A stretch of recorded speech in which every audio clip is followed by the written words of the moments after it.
Good morning, ladies and gentlemen. Welcome back to the Shadow and Sun Show. Welcome back to another Why We Play the Game, or this one's more like a How We Play the Game, I guess.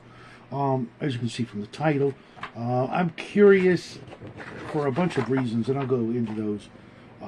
Not trying to categorize people and throw them into boxes and stuff like that. You know, we don't do that around here. Well, except for some people, you already know who you are because you're in boxes and you can't get out. And back, in Shauner's day, there was some jokes and some dispersions and things like that cast this way and that way, and I think, I like to think, anyways, that we've come a ways from there. A lot of what the old man was trying to teach is still actually very useful and helpful, and I still think about it fondly. And for those guys, not just those guys in the past or of that clique or of that way of thinking, 4D is like the top. Okay, you're always on. As soon as you hit the table, you're in that character. You are that character. Everything you say is what that character would say, with the tiniest of game talk where it was absolutely necessary. Like if you needed to roll a die, you'd have to say the number, and there would be no reason for your character to just blurt out 7 for no reason. But that's what they would call 4D, always on. Then there's some sub levels beneath all of the numbers. As I'm going to go through what I call the 60-40, it's more, and the numbers are actually like what percentage of role playing, what percentage of game talk you're okay, you're comfortable with, etc. The 60-40 is realistic gaming conventions are accepted. Instead of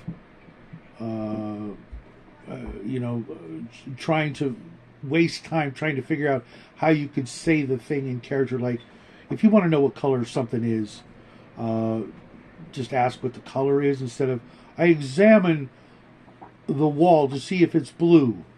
No, it's not blue, says the GM. I examine the wall to see if it's red. No, it's not red. I mean, you see how that could just go on all day. What color is the wall? Oh, it's gray. Duh. Then there's the 50-50, which I look at. Some games, they're all role play. You've been in those game sessions where the characters are just role playing and talking. There's no combat. There's no exploration. There's no, maybe some investigation through role playing, but it's just in character. Some games all the time. Sometimes it's hack and slash, adventure gaming, whatever. Kind of a really common middle ground for some players, but others, as you'll see when we get to the where I consider myself as a 30-30-30, and I didn't want to go 33 and a third nonsense, because there's that variable 10 that could go either way, which is 30% of the time I want to do some role playing, 30% of the time I want to do some role play, some exploration or investigation, where sure there could be some role playing in there, but there's definitely no combat. And then the other third is combat. I love combat. I love combat games, the whole bit. It's the the apogee of excitement. Where death is on the line. You don't get more exciting than that, except for some adult material that we don't do at the table. So that's where the 3D comes in for me. It's a third, and a third. Maybe it's different with other folks, but that's how I would clarify or classify it. Then we get to, which I think is what the folks are. Oh, hold on a second. I'm going to close this. The boy is on the phone or something, doesn't realize I'm recording here. The 3D role players are, maybe in the 30-30-30, but also they role play like 30% of the time, 75%, 70% of the time, excuse me, is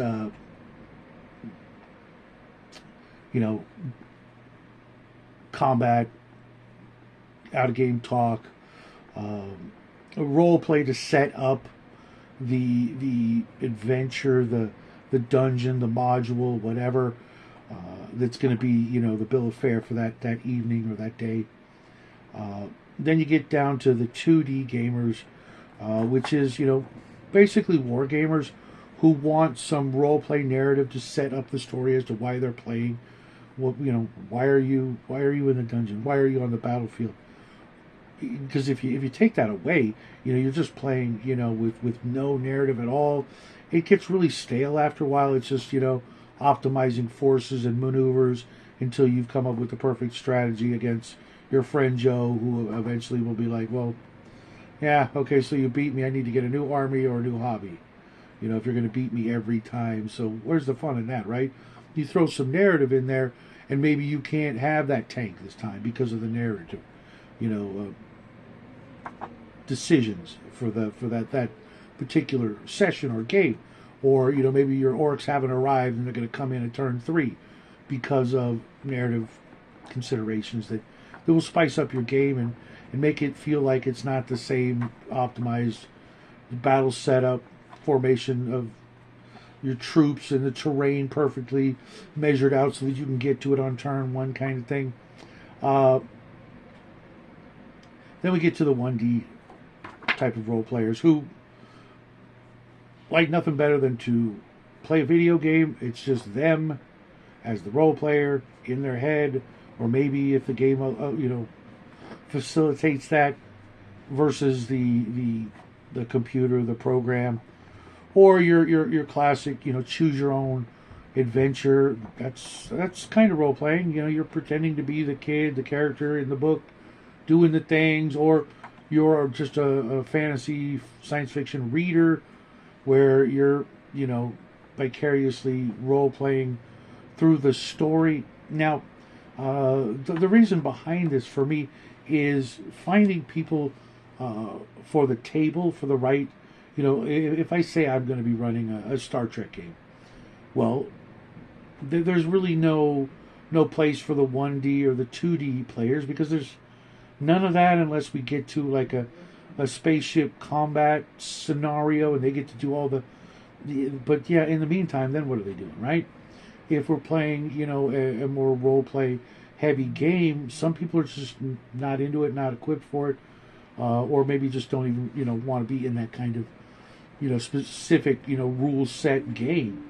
And when, as a DM, knowing what kind of game you're going to run, so that you can explain it, succinctly without saying, a bunch of wishy-washy stuff to try to get as many people into the game. Say, hey, this is going to be, a 3D, 4D role play game. A lot of role play, a little bit of role play, a mix of situations.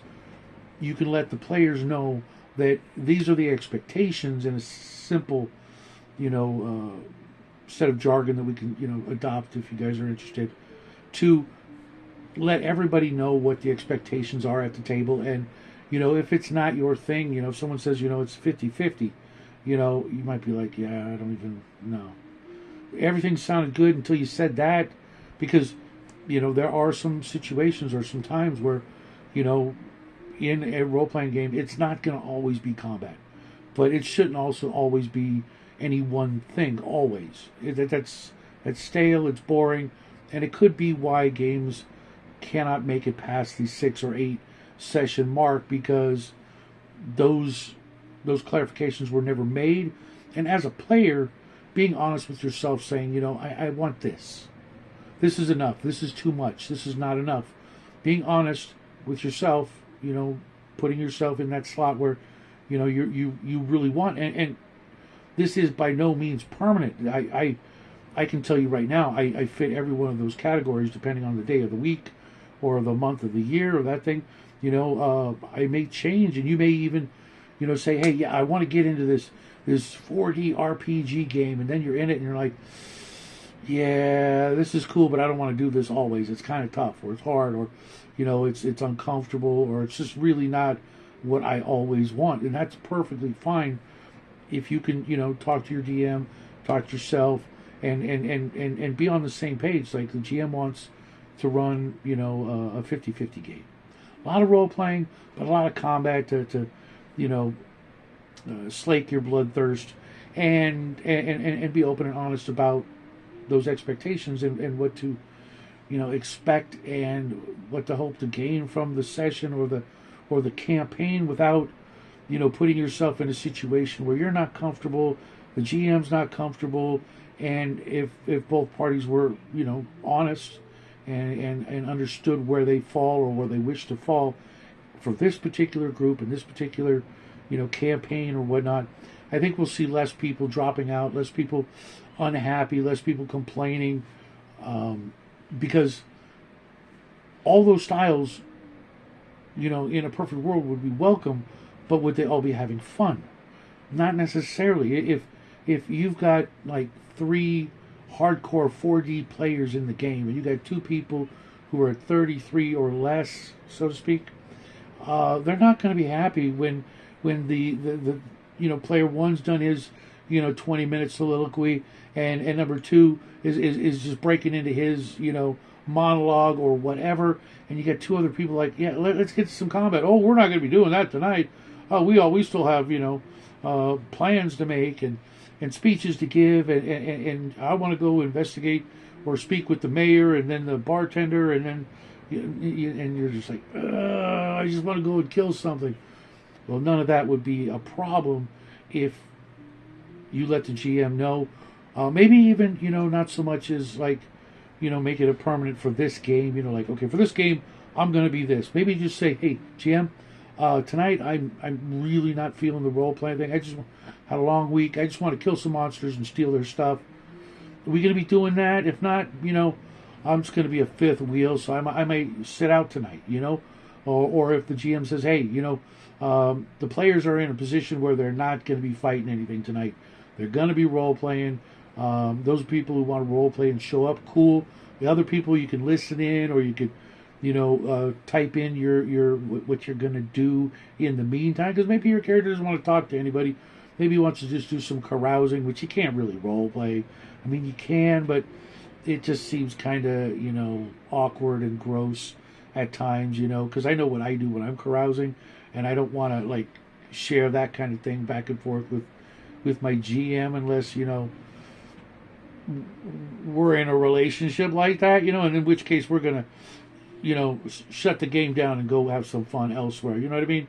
So be open, be honest with yourself, your GM, your fellow players, and maybe we can see less people dropping out, less people unhappy with a group or with a situation, because these things can fluctuate. They don't have to be, it's nothing but a 4D game. It could be like, hey, tonight it is, tomorrow, next week it's not. We're going to do these things until we find our footing and the pace that we're all comfortable with, and that will also help the GM prepare for the next session, especially if everybody's like, okay, that was cool, but can like tonight, can we actually go into a dungeon or do some fighting or do the blah blah blah, the action, excitement, rolling some dice instead of logistics and planning and strategizing. Okay, we're done, we know what we're going to do, let's now go do the things. That's what we're here for, and that's what I'm here for, is to help you guys along with those situations and figure these things out, because some of them are brand new to me as well.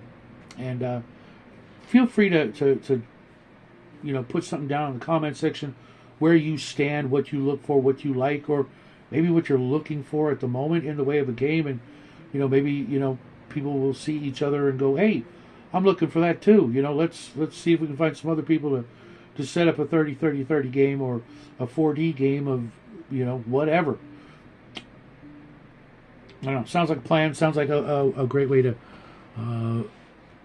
get rid of some of the hard feelings and the disappointing games and game style, and get the right people together so that they can play the games that they want to play.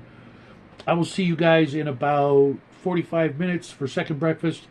Got a lot to talk about. Had a great weekend. I hope you guys did too. But more importantly, have an even better week ahead. Happy trails.